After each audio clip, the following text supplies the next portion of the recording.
Assalamualaikum warahmatullahi wabarakatuh. Saya Yeni Yanti Arnaswita Cahya, calon guru penggerak angkatan 11 dari SMA Negeri 1 Enam Lingkung, Kabupaten Padang Pariaman. Pada kesempatan kali ini, saya akan memaparkan koneksi antar materi modul 1.1 tentang kesimpulan dan refleksi pemikiran Bapak Ki Hajar Dewantara.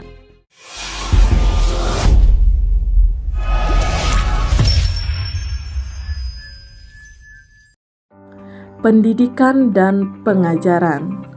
Melalui buah pemikirannya, Bapak Ki Hajar Dewantara berpendapat jika pendidikan adalah serangkaian proses untuk memanusiakan manusia. Pengajaran merupakan proses pendidikan dalam memberi ilmu atau berfaedah untuk kecakapan hidup anak secara lahir dan batin. Sedangkan pendidikan memberi tuntunan terhadap segala kekuatan kodrat yang dimiliki anak agar ia mampu mencapai keselamatan dan kebahagiaan yang setinggi-tingginya, baik sebagai seorang manusia maupun sebagai anggota masyarakat.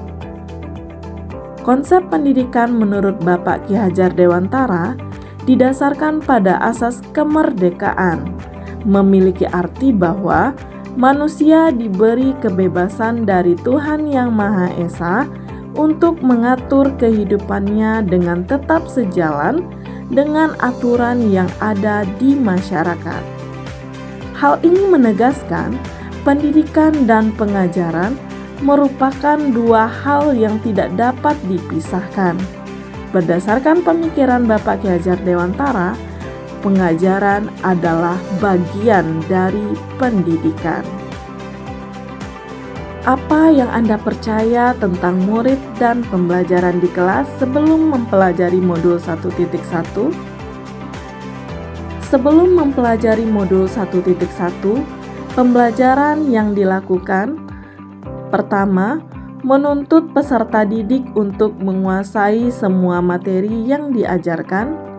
Kedua, beranggapan semua peserta didik memiliki kemampuan yang sama. 3. Guru memiliki otoritas penuh dalam pembelajaran dan menganggap peserta didik sebagai pelajar yang pasif, sehingga proses pembelajaran harus sesuai dengan keinginan guru. 4. Fokus kepada penilaian kognitif dan tidak memahami kondisi setiap peserta didik. Apa yang berubah dari pemikiran atau perilaku saya setelah mempelajari modul ini? Saya sadar bahwa saya perlu memperbaiki pandangan saya mengenai pendidikan dan pengajaran sebagaimana pemikiran dari Bapak Ki Hajar Dewantara tentang pendidikan dan pengajaran. Hal yang berubah dari pemikiran saya adalah bahwa tugas guru bukan saja mengenai bagaimana menyampaikan pengetahuan dan informasi kepada peserta didik, tetapi bagaimana guru memfasilitasi, membimbing atau mengarahkan, dan menuntun peserta didik untuk membangun pengetahuannya sendiri melalui proses mencari, menemukan, dan menciptakan pengetahuan yang bermanfaat bagi kehidupan peserta didik. Hal yang paling penting tentunya adalah bagaimana kita menuntun anak untuk berbudi pekerti dalam kehidupannya. Peran guru dalam pembelajaran adalah dalam kegiatan pembelajaran hal yang paling penting bukan hanya bagaimana guru mengajar dengan baik, tetapi juga bagaimana peserta didik dapat belajar dengan baik. Saya seharusnya tidak menuntut peserta didik, melainkan menuntun mereka dalam merekonstruksi pengetahuan yang dimiliki. Artinya adalah bagaimana kita menuntun dan membelajarkan peserta didik sesuai dengan kodrat alam dan kodrat zamannya. Saya seharusnya memahami keberagaman peserta didik dalam hal potensi dan kemampuan, sehingga dapat memberikan tindakan yang adil. Saya seharusnya menjadi fasilitator dan pembimbing bagi peserta didik dalam rangka membentuk pengetahuannya secara mandiri dan tidak lagi sekedar transfer pengetahuan. Dalam hal ini, peserta didik menjadi pusat kegiatan pembelajaran atau student center dan mereka dapat mengeksplor potensi yang dimiliki.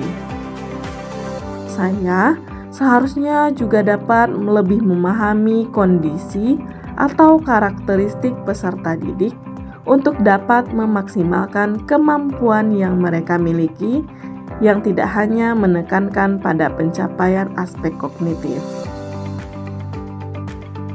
Apa yang dapat saya terapkan lebih baik agar kelas saya mencerminkan pemikiran Bapak Ki Hajar Dewantara?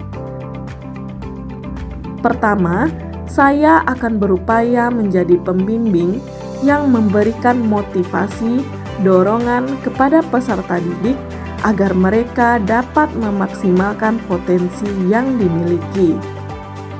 Kedua, saya akan menghadirkan pembelajaran yang bermakna dan berpihak kepada peserta didik, sehingga sebagai guru saya tidak lagi menuntut anak secara sepihak.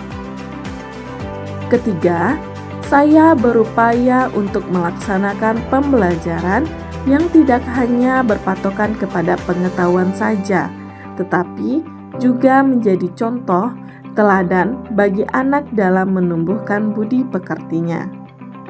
Keempat, saya akan menciptakan suasana belajar yang menyenangkan, aman, dan nyaman bagi peserta didik. Itulah pemaparan koneksi antar materi dari saya. Semoga kita semua dapat mengaplikasikan semboyan dari Bapak Ki Hajar Dewantara, ing ngarso sumtulodo, ing madyo mangun karso, tutwuri handayani.